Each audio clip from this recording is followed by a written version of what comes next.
भजन में समझ के देख ले प्यारे, मोक्ष का पंथ न्यारा। और मोक्ष की तरफ इशारा भी आया। श्री गुरु महाराज जी कहते हैं कि जेते भक्त भैया जग में सेवा से सुख पाए, और प्राण निवासी भूल जाना सेवक धर्म निभाए, धस गई सतगुरु देश सुरत में। ये है मुक्ति का मुकाम। तो सब कुछ क्षणिकाएं हमारे सामने आई। प्रेमियों, एक सवाल है कि सत्य की प्रतीति क्या असत्य के सामान से है? सवाल यहां पर अटकता है कि हम सत्य से प्रीत करना चाहते हैं, सत्य की प्रतीत चाहते हैं, लेकिन क्या विनाशी साधन से ये प्रतीत संभव है? ये निराकरण की बात है। विनाशी साधन से अविनाशी की प्राप्ति गुरु महिमा में बहन जी ने आज जो सुनाया है, ये गुरु की महिमा वास्तव में है। और उसका प्रसाद गुरु की महिमा का क्या है? मुक्ति में प्रवेश होना।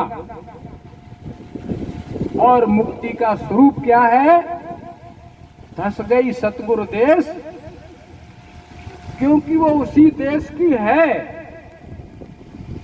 अभी आपने ये भी सुना होगा, मेरे कान में आया, शायद आपके भी आया हो, अब चौथा पद पाया। आज जो सत्संग में हमारे समझने के लिए मिला है, उसको हम कहां से समझेंगे?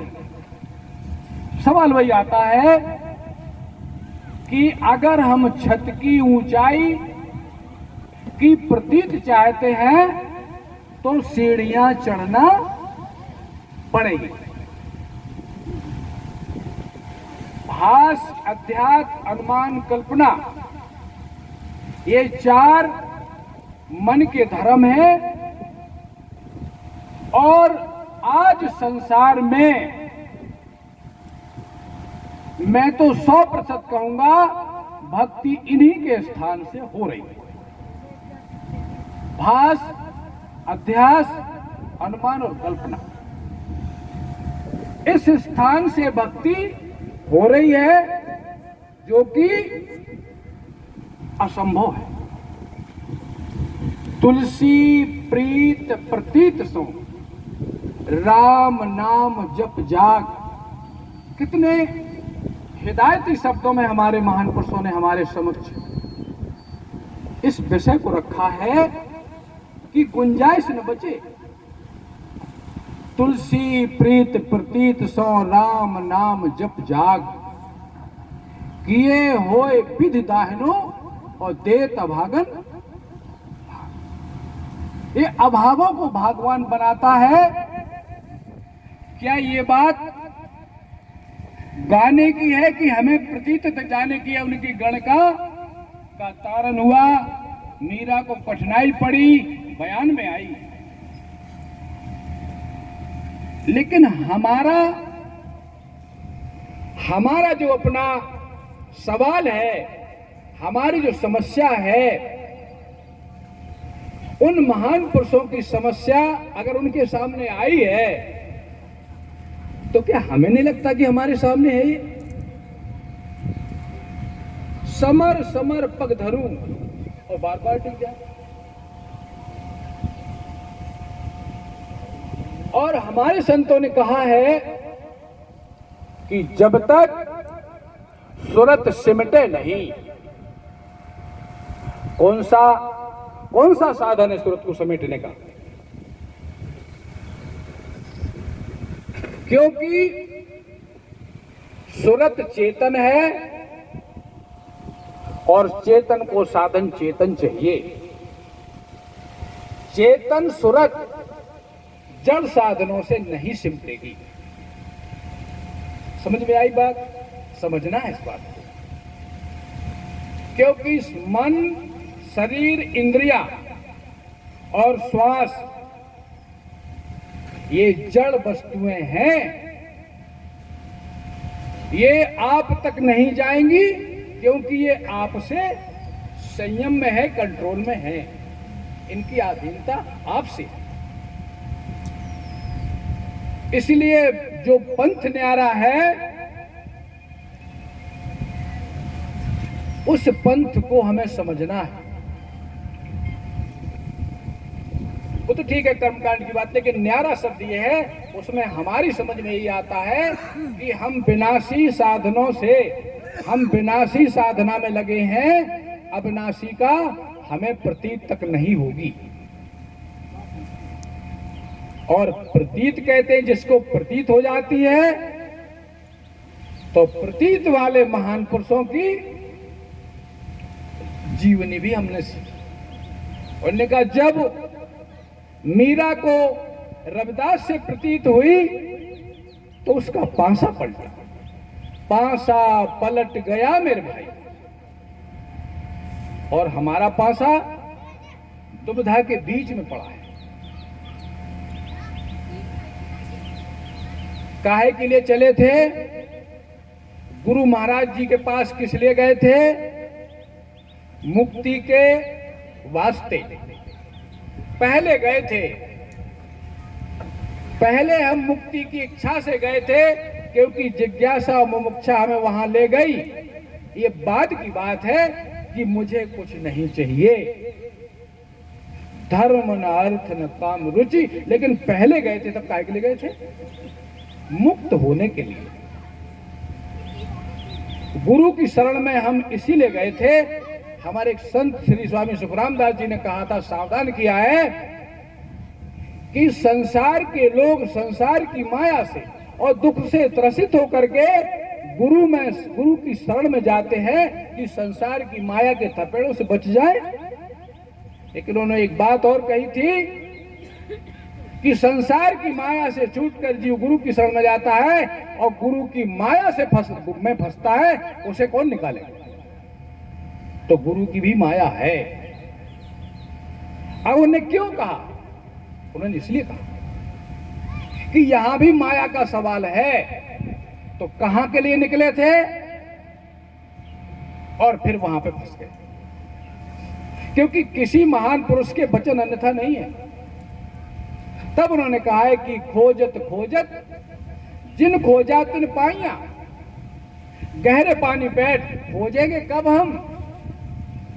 जब लक्ष्य हम निर्धारित करेंगे कि हमें इस बात को खोजना है। जिन ढूंढा तिन पाइया, गहरे पानी बैठ। उथले में नहीं है। उथले में तो संसार की कामना, यश, धन और सम्मान की इच्छा है, ये उथला है। और ये भी दरबार में पहले मिलती है। और अगर हम यहीं खड़े हो गए तो जिस वास्ते हम चले थे वहां तक हमारी पहुंच नहीं बनी, क्योंकि मनमत और संत मत। गुरु के पास भी मनमत नहीं छूटी। संत ज्ञानेश्वर इस बात को लिखते हैं क्योंकि ग्रंथ पढ़ें तो उसमें कुछ प्रतीत होती है। संत ज्ञानेश्वर कहते हैं कि यदि कोई व्यक्ति गुरु के पास जाकर उसके धन और सम्मान, उसके वैभव पर निगाह रखता है तो सारे जीवन उनकी सेवा में करता हुआ भी वो गुरु के पास का लाभ नहीं लेता। ये है और ऐसा संभव ज्यादा है, क्योंकि लक्ष्य से हम अलक्ष्य जाते हैं। ये सावधानियां हैं। अगर आप गुरु के मार्ग में चले हो तो शीश देने का मतलब क्या है? शीश देने का मतलब सीखना पड़ेगा। उन्होंने कहा भाई दें शीश? बूझत विलंब, शीश माने यहाँ के विचार, यहाँ की कामना, यहाँ की इच्छाएं, ये है शीश देना। अगर हमने शीश दिया और फिर अपनी इच्छा रही या फिर अपनी, तो हमने शीश नहीं दिया, क्योंकि दिया वापस लिया। हमें एक थोड़ी सी बात याद आ गई। ये भूखोड़ वाले महात्मा जी बैठे हैं, इनके गांव में स्वामी जी, हमारे स्वामी ज्ञानंद जी के साथ हम गए। रात में सत्संग चला। इनके यहाँ के गुप्ता जी उपदेश लेने आए। था टाइम करीब 12-1 बजे का। गुरु महाराज जी अंदर कमरे में और मैं बाहर, कमरे के बाहर गेट पे पहरेदार। सेठ जी अपनी श्रद्धा लेकर के थाली में जाते हैं अंदर उपदेश लेने के लिए। श्री स्वामी जी ने वहां पे जो कहा होगा कि तन मन धन गुरु को अर्पण करो, तो सेठ जी का मन कहता है फिर हमारे पास बचेगा कहीं।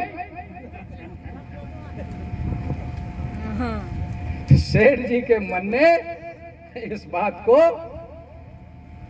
भीतर यहां पर वो बात कही और बोले गुरु जी अभी आयो। और वो बाहर निकल के अपने घर चला गया। हमने जाने उपदेश हो गया, गुरुजी ने जाना कि इसको कोई हाजत आई हुई है इसलिए जा रहा है।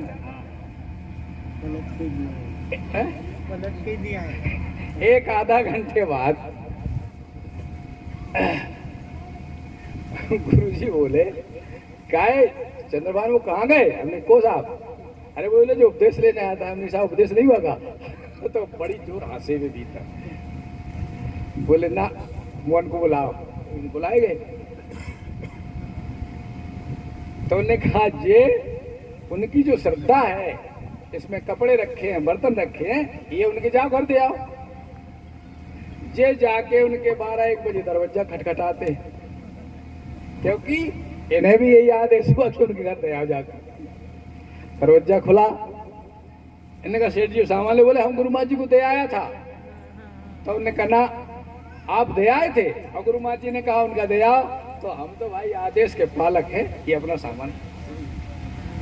तो मेरे कहने का मतलब ये है कि जब तक तैयारी ना हो, कच्ची सरसों पेर के और खली होए ना होगा कुछ। तो यहां पर हर किस्म की बात कल से आज तक आई और इन्हें दिखता है कि संसार का प्राणी आज तीनों तापों से तप रहा है। और ताज्जुब तो यह है कि उन तापों को भी वो सुख कह रहा है। जिन तापों में तप रहा है उसको भी सुख कह रहा है। महा दुखी सुख मान लियो है और मोह अमल अज्ञान पियो। अज्ञान का जब घूंट भीतर निगला गले के अंदर होता है तो मोह का दुख, क्रोध का दुख हमें दुख नहीं दिखाई देता। कहता है का ऐसे तो संसार होते ही, ऐसे तो होते ही चले आओ। संसार होता चला आया, इसी में विवेकशील निकलते चले गए। क्यों? कि हम जब आए संसार में तो अकेले आए, साथ है कोई। और ये दुनिया का कायदा है 20-25 साल 20 साल के आसपास ही हम दो हुए और फिर भी हम अकेले। तो अब हमें चलना वही है। जैसे बिच्छू के और सांप के दिखाने वाला वो बिच्छू हाथों में लटकाता है और एक यहां पे जड़ी लटका दबाए रहता है, जिसकी वजह से अगर डंक मारेगा भी तो उसे उसका असर नहीं होगा। तो मेरे प्रेमियों, हमें भी, जिसको फारसी में कहते हैं जहर मोहरा, वो है अमर नाम। क्या है नाम? प्रथम पैठ पाताल सु धमक चढ़े आकाश। ये है नाम।